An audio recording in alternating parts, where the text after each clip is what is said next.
Hey guys, welcome back to the channel. My name's Cade, and today I'm joined by a brand new guest, my friend Max. And today we're going to be doing an interview where I'm going to be talking with Max about his favorite movies of all time. All right, so hey Max, welcome. Thanks so much for being here. Hey, thank you for bringing me on, Cade. So yeah, we're going through your five favorite movies of all time, and we're going to go backwards. So number five on your list is Inglorious Bastards. So Inglorious Bastards, of all the Quentin Tarantino movies that exist, what is it about this movie that really makes it stand out for you in particular? I think a lot of it is nostalgia at first because that was the first one I watched, and when I started to get into movies, my junior year, Tarantino's Library was like the first one I checked out because of Inglorious Bastards. My friends seen it, and I watched it, and I was like, "This movie's great," but the other couple months ago I was kind of rewatching openings to movies I liked, and I love the opening to Glorious Bastards. I think it's really masterful, and it has this very, I guess, teachable way of telling writers and showing writers how to like introduce your villain. And Christoph Waltz and Brad Pitt kind of being the opposing sides of the protagonist and the villain. I think it's really good casting in Tarantino's part. I think that those characters are the polar opposite. But my favorite part is just that beginning is just it's so intense and it makes your hair stand on end, and everything about it is just like I want to see the script for that side by side because it's so masterfully done. Every time I watch that, I'm like, I gotta go watch the whole movie now.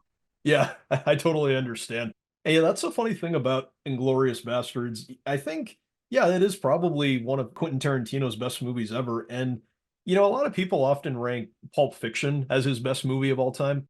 And obviously, I understand why, because it's just such a beautifully written and made film. But would you say that this is the best thing that Quentin Tarantino's ever written? Uh it could be. It could be. It's very smart in the way the script is done with especially the bar scene where they talk about like how the guy gives himself away in that scene when it's the spy.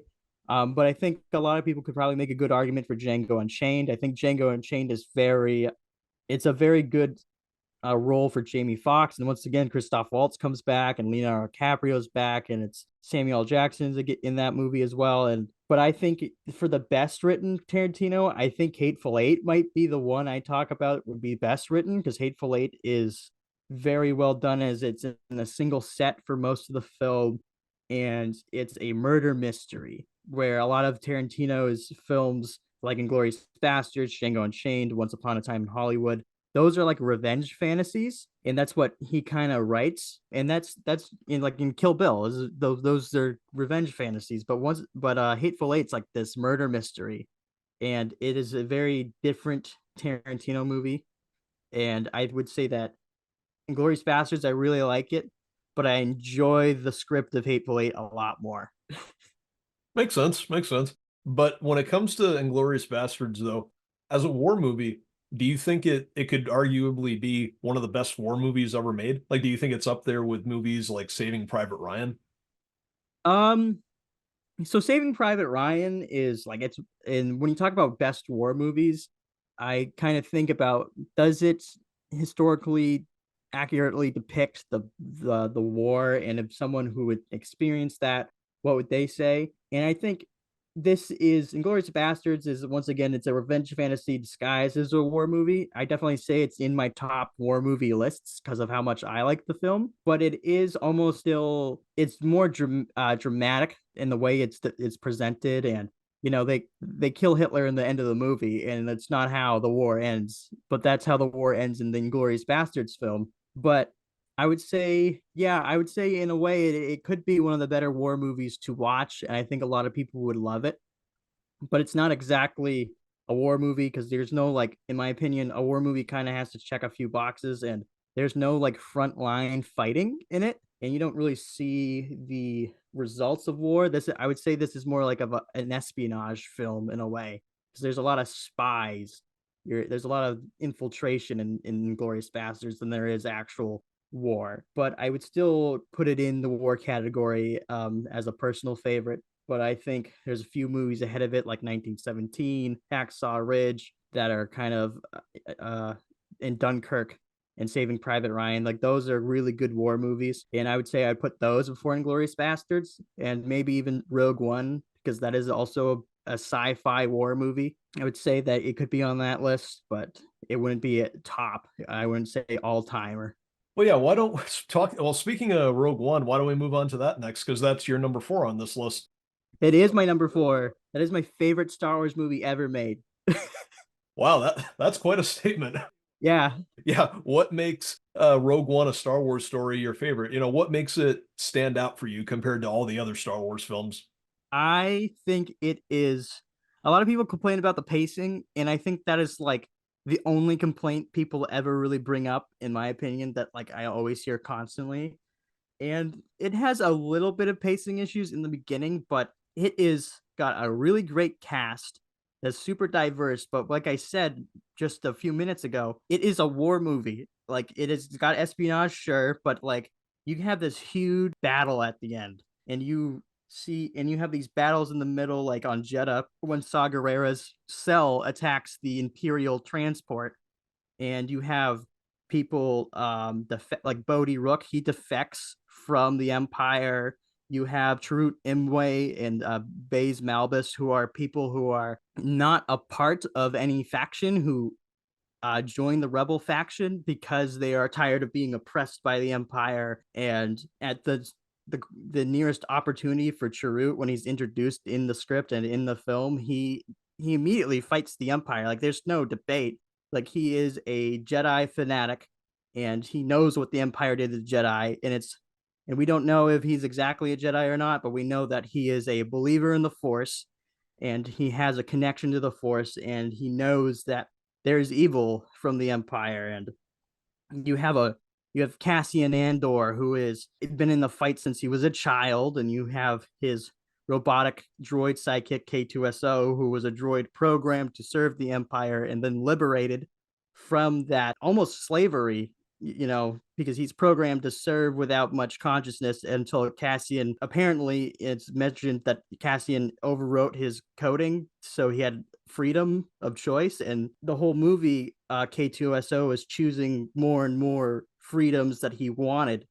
And then you have your main character, Jyn Erso, whose father was Empire, who defected after making the Death Star. And if you think Galen Erso, her father, is kind of like the Oppenheimer of Star Wars. He made this deadly machine that could destroy planets, that would silence a rebellion, but is immediately kind of hit with regret while developing it. So he builds in a weakness, and he kind of teaches his daughter that even though she's imperial born, she should, kind of choose the side of good.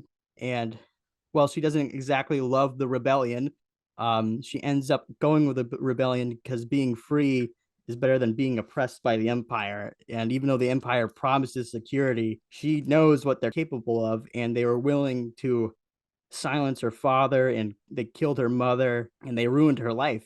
So it is this great movie of just rising up against an oppressive power. And I know all the Star Wars movies does that, but I think Rogue One represents that the best, and also has an amazing ending that no one expects with the Darth Vader.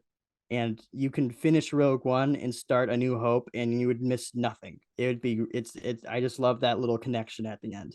Oh yeah, it's definitely great. But here's another question. So with it being your favorite Star Wars movie, so obviously the Star Wars film that gets regarded as the best is typically Empire Strikes Back, which I understand why, but has Empire Strikes Back ever been your favorite Star Wars movie, or will it always be this one? Empire has been my favorite Star Wars movie. I think of the original trilogy, it's my favorite. Empire does a lot of very impressive world building in the background. So the script's really good, and it's a great follow up where it does a lot of character work on Luke and figuring out what Luke's destiny is. And but you also get Han Solo and Princess Leia and their development of their relationship. For Lando Calrissian's very short screen time and presence, he gets a good development, and you can understand his motives of why he would put Cloud City before anyone. And what I mean by they do the subtle world building in the background is if you look at the carbonite scene alone, you can see like little aliens working on the carbonite machine in the background, and they don't need to be there for any part of the story or wise, but it helps fill the world and build it. And I think that's what Empire does really well. And they introduce like new war machines that the Empire built in that movie because we hadn't seen the walkers until Empire Strikes Back. And I think it just shows that like you can destroy the Death Star, but the Empire's got a huge arsenal. So I think Empire is like my second favorite. But Rogue One is just I just think it takes the central themes of Star Wars and does it a lot better now. But yeah, I would say Empire was my favorite before Rogue One came out, but I saw Rogue One a lot more, and it was in a while for a long time. I'd seen them about an equal amount, but I just really like Rogue One, and I just love the script, and I think the cast of characters is just some of my favorite that Star Wars has ever put out. Yeah, and I've always felt with Rogue One, and I don't know if you feel this way, maybe you do, but with Rogue One, I think that it feels a lot more like watching the original trilogy than a lot of the recent Star Wars film. Like it had that sort of feel to it. Do you think it feels that way? Yeah, I'd say, I mean, so there's three eras in Star Wars currently. There is the Clone Wars, the Galactic Republic era, which is episodes 1 through 3 in the Clone Wars TV show.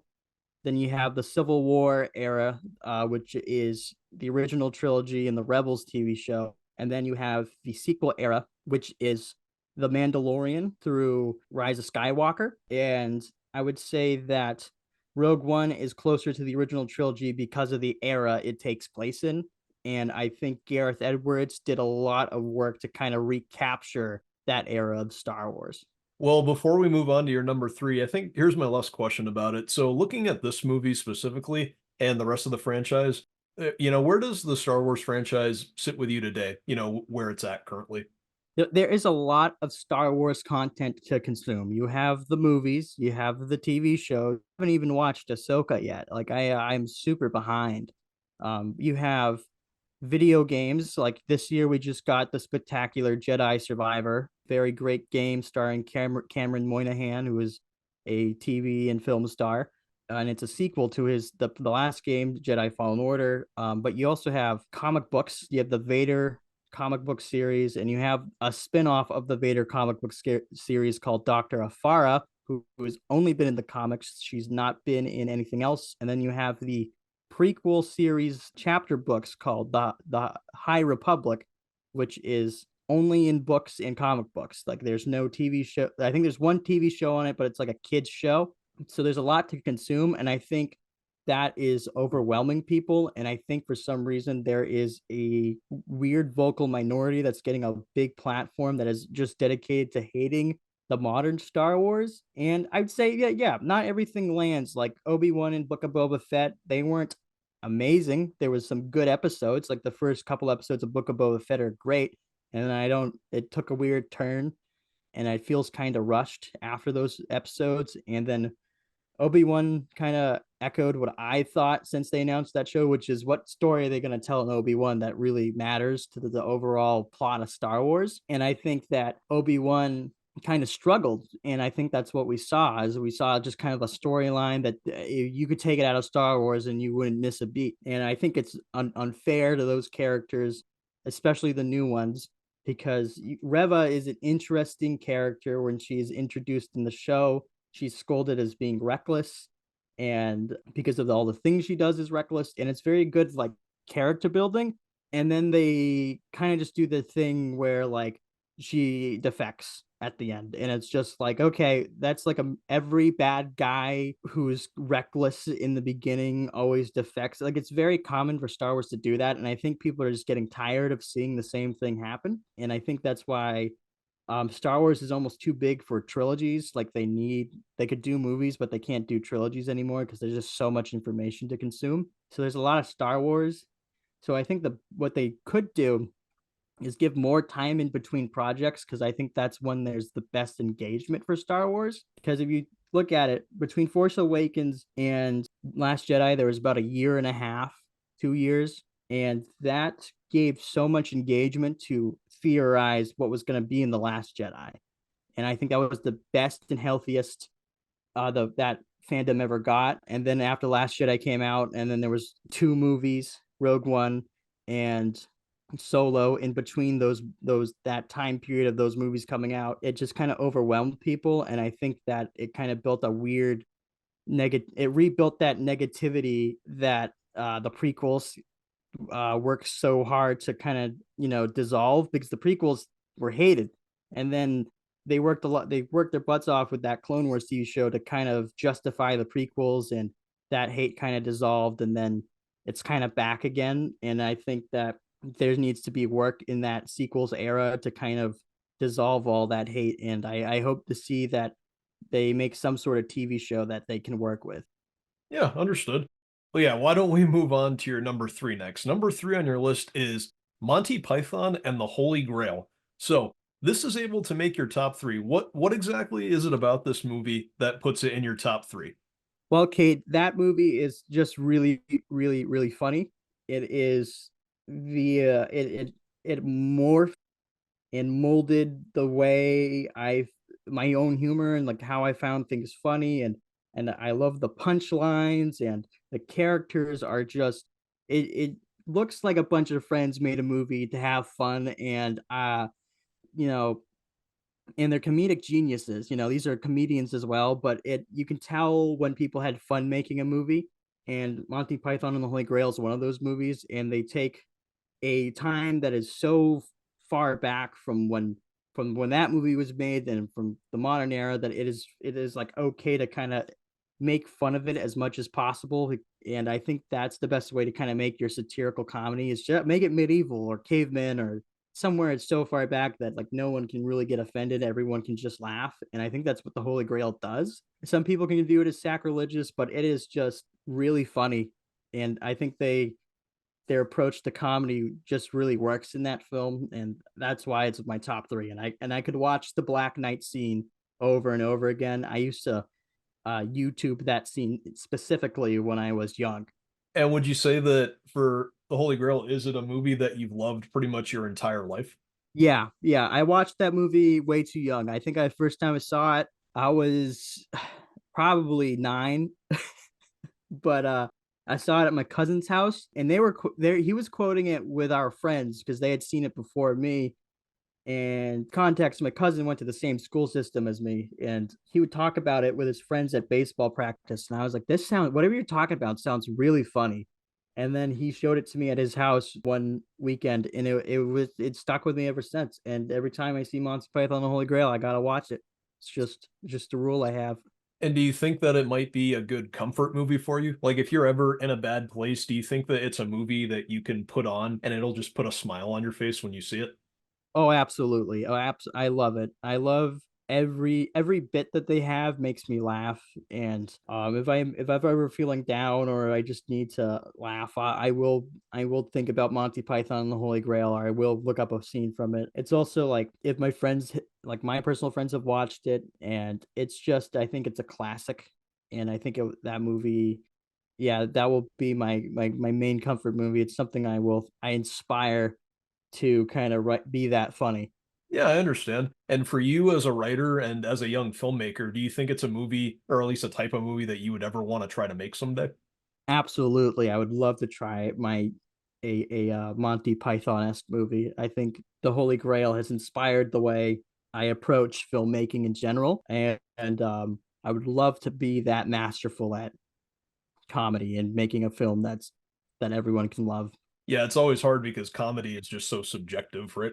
Yeah, it's very subjective, but I think what works for Holy Grail is it's so bizarre that it makes everyone laugh in some way. Like the opening credits is a joke. Like they make jokes in the opening credits, and there's no audio. It's just text, so you have to read it. But once you start realizing that the opening credits are a little weird, it's really funny, and I think you get the idea of what is going to happen for the rest of the movie. Oh yeah, absolutely.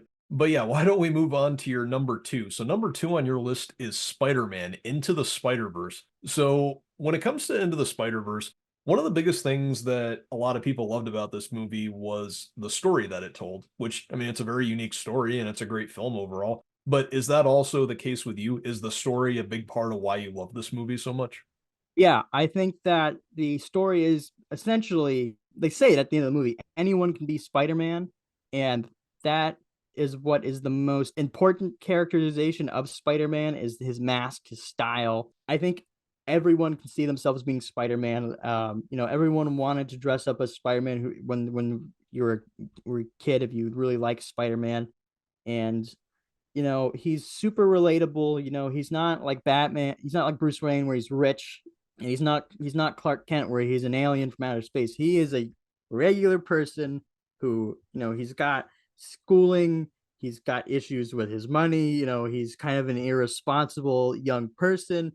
But he has to save the day, and he learns responsibility through a sudden event that kind of throws his life for a loop. And while it is you know purely science fiction in the way he gets his powers and in that event that alters his life, people can relate to that still, about suddenly having to take on a lot of responsibility.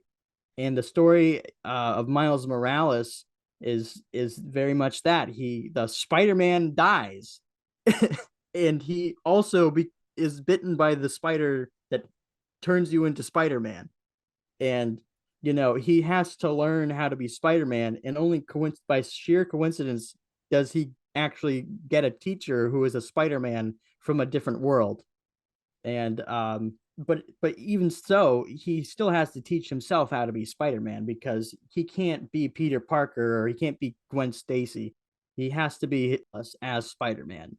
And I almost think that Miles is also the perfect like protege to the Peter Parker Spider-Man. Well, here's another thing about the movie, though. So obviously, the concept it explores the multiverse concept, and the multiverse concept that's obviously something that has kind of taken over a huge portion of cinema lately. It's almost like you can see the multiverse in so many different movies these days, not just in the MCU, but a lot of other films.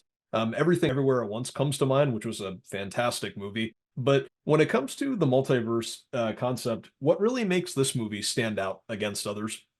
I think it what it does is it uses the multiverse to teach. So it's not like Multiverse of Madness where it just kind of uses the multiverse as a background drop. Miles is learning his how to be Spider-Man through other Spider-Men and women. And it's also, I mean, this isn't more in Across the Spider-Verse, but they make sure to kind of base the Spider-Man on the worlds that they come from. And it's also teaching them, like Peter B. Parker, that things are, well, it's some things are subtle. Like he comes to this world and he's like, I'm apparently a blonde in this world.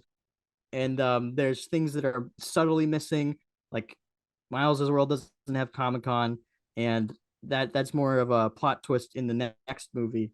But Miles doesn't know a thing about how to be Spider-Man, and he doesn't understand how his powers work.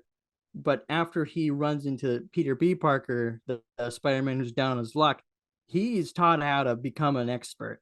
And he also meets Gwen, and in a world where he kind of feels alone, Gwen offers this friendship slash love interest, and he kind of you know he makes a friend that like you can that was almost like someone you would never make in a million years. Like, what are the odds that he makes a friend from a different universe, someone that he can share a deep connection with, as well. And even with like even though he very brief character appearance with Spider-Man Noir, I think he shows like the veteran status of being Spider-Man, because Spider-Man Noir in that film has definitely been, out of all of them, like Spider-Man like the longest, to the point where like fighting is so easy for him. Like you see him fight Tombstone and Scorpion and it's like not even a challenge.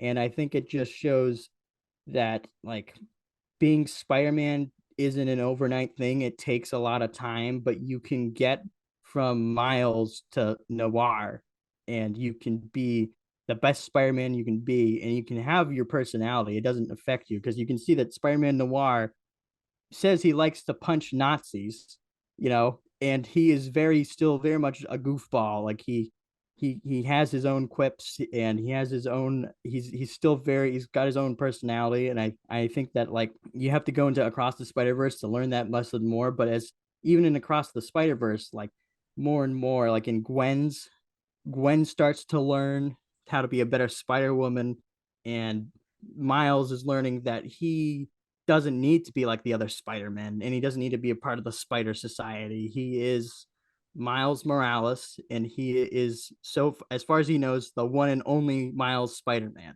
and he's gonna do his own thing, as he says in his own words. Well, do you think that since it's so unique, as a movie, do you think Spider-Verse will remain unique and significant for a long time? Or do you think that over the years it'll slowly kind of get forgotten since the multiverse is so present these days? I would say that its only competition is Everywhere All at Once, which I've yet to see, but I know people love it. Fantastic movie. The It was a phenomenal film. I heard it's amazing. I need to see it. I'm slacking on my A24 films, but I'd say the MCU's approach to the multiverse saga, it has not included the multiverse that much, and they still have yet to really perfect that formula. Whereas I think it all comes down to the next movie in the Spider Verse saga. I think if Beyond the Spider Verse is just as good as the first two, then it will be around forever. And if Beyond the Spider Verse is not, then it might hurt the reputation of the first two films. But I don't think it should devalue them. I just know that how, like, the mass audience will see it, it might affect the whole reputation of the series. So there's a lot riding on the next movie, because that's gonna be the end all be all part of the trilogy. They gotta nail it. I don't even know if it's confirmed to be a trilogy, but the third movie is usually, that's the one that's going to conclude the story of Across the Spider Verse, and is going to be the culmination of all of the skills in the multiverse story. I think that in terms of how to make a good film with multiverse as its backdrop or its theme, I think it's very good way to teach writers how to kind of use that theme. So I would personally teach it. It's gonna be remembered for me. But yeah, you're right. It could be forgotten, but I don't think it will. I think people love that movie, and I think it'll stick around for a while. So it'll probably be an animated classic. Oh yeah, absolutely. And well, speaking of the sequels to it, like Across the Spider-Verse specifically, I know that you saw Across the Spider-Verse, but what did you think of it compared to this movie? Did you like it better, or do you still prefer this movie over Across the Spider-Verse? I love Across the Spider Verse. I think the ending of Across the Spider Verse, it kind of, it makes it hard for me to say it's better than Into the Spider Verse, because Into the Spider Verse is like, they made that movie, and you always have to make your first movie of a trilogy have a good conclusion and no cliffhangers. And I think that Into the Spider Verse does that enough where they knew that they could set up a sequel if they needed to, but if for some reason the movie didn't do well financially and Sony said, never mind, we're not doing this project anymore, you would still have a good beginning and end for a movie. And I really like the way that they adapt Miles for a newer audience. And while I really, really, really like Across the Spider Verse, like my favorite movie this year, I wouldn't put it above one. And I'm not, and that is just like, it's literally the difference between 100% and a 99%. Like, there is nothing like too bad that I would say this movie is way better. It's just like, just barely puts it itself ahead. Yeah, I understand. I'll tell you what, now that we've talked about that, why don't we move on to your number one favorite movie of all time, and that is Jurassic Park. What makes this your favorite movie of all time? I've seen that movie at least 10 times. Only 10? I at least 10 times. I I love Jurassic. Well, when I was a young kid, the movies I'd watch all the time were animated, like Land Before Time, which is a dinosaur movie. So Jurassic Park was like, as a kid, I was once again way too young to see Jurassic Park, but my mom bought it for me or rented it because I broke my leg in an accident, and we watched it. And you're like, as a kid, you're like, oh my God, there's dinosaurs still around, because you as a kid, you don't understand that it's fake. But first off, it's amazing. But as I got older, I had to write like an essay, and I rewatched the opening to Jurassic Park for that essay, and I wrote about it because I wrote an essay about how I want to be a filmmaker. And Jurassic Park's opening scene, and as you'll notice that opening scenes, they do a lot for me for when it comes to filmmaking. Like if your opening scene is masterful or you can nail that, I'm watching the whole movie. And I'm probably gonna love it. And Jurassic Park's opening scene is great because it's like a what's in the box scenario. Like they all these men in hard hats and these vests, and they got these like sticks that they're prodding something with, and it's shaking the box, and it grabs a guy, and it represent you don't see what's going on, but it's strong enough to lift him up by the arm and like throw him around like a rag doll, and they no one can pull him out. It's so strong and it's crazy, and it fades to black, and you're like, oh my god, what just happened? What was that? And then you're sucked in. You're sucked into the Jurassic Park story, and you strap in for a ride, and you get to see dinosaurs. You get to see kind of like, and some of the best movies ever made have like a really simplistic theme of whatever, like good versus evil, this and that. Jurassic Park has that theme of you don't play God because nature's gonna win no matter what. And that's what Jurassic Park picks as its theme, is nature's gonna triumph over you if you try to control it. And it is such a good movie. It's so fun to watch. The character, even the characters are just really good, and it's a departure from the Michael Crichton book, which is a lot darker. Some people are like, Hammond is a awful awful person in the books. He's more of a representation of like CEOs and corporate greed. Where in the Spielberg adaptation of this movie, he's a kind old man who's just he's just really ambitious about science, and he doesn't think of the consequences. He only thinks about what's possible, and his ambition kind of gets people killed, and he has regret at the end of the movie, which is a bit of a better characterization of Hammond for bigger audiences, because Hammond does not live in the book. Hammond is killed by the Gallimimus, or the little not the Gallimimus, the little uh, small dinosaurs that swarmed the girl in the second film. He's killed by those things because he's running away from a T-Rex, and he rolls into like a horde of them. But I would just say that I just love Jurassic Park, and I could talk about how like that movie is just great, and I think it's a classic, and it's gonna be around forever. I mean, Hollywood loves Jurassic Park. Yeah, of course. And it's also, like you said, by Steven Spielberg, who's one of the greatest filmmakers who's ever lived. But for you as an audience member, do you think that this is the greatest Steven Spielberg movie ever made? Or maybe even one of the greatest films of all time? I would say that Jurassic Park could easily be one of the best films ever made, because if you look at it from a technical standpoint, and in like how to adapt a book into a film, because you have to play a lot around with a book to make it a film, because there's so much information in a book that you can't put into a film, that this isn't like a true adaptation of the book, but it is good enough, and it represents a good portion of what Crichton was kind of saying in his book. And people love dinosaurs no matter what age you are. If you could say, yeah, I'm over dinosaurs. People would love to see them in film. And when I say from a technical standpoint, like the way that they had to make these dinosaurs look real, whether they made like an actual prop or they had to use computers, like it's just an achievement in filmmaking. And I could say that people are going to be talking about Jurassic Park forever, and I just think that maybe people don't consider it like one of the best movies ever made because it has dinosaurs in it, or it might be too much of a blockbuster style movie. But I could say that easily Jurassic Park could be one of the best movies you could ever see, and I love it so much that I definitely rally for it to be up there with the greats. And if it's one of the greatest Spielbergs, I would say yes, it's probably the best Spielberg of my. And I know that's a hot take because people love Saving Private Ryan, and Private Ryan's really good. It's really great. But once again, I think Private Ryan, it's a whole nother story, where the Jurassic Park is it's just a lot more like immersive to me. Like you are afraid of those dinosaurs, especially the raptors in the scene where they hunt the raptor tamer. Like that is a great scene in its own, and I feel like more people reference Jurassic Park than they do Private Ryan.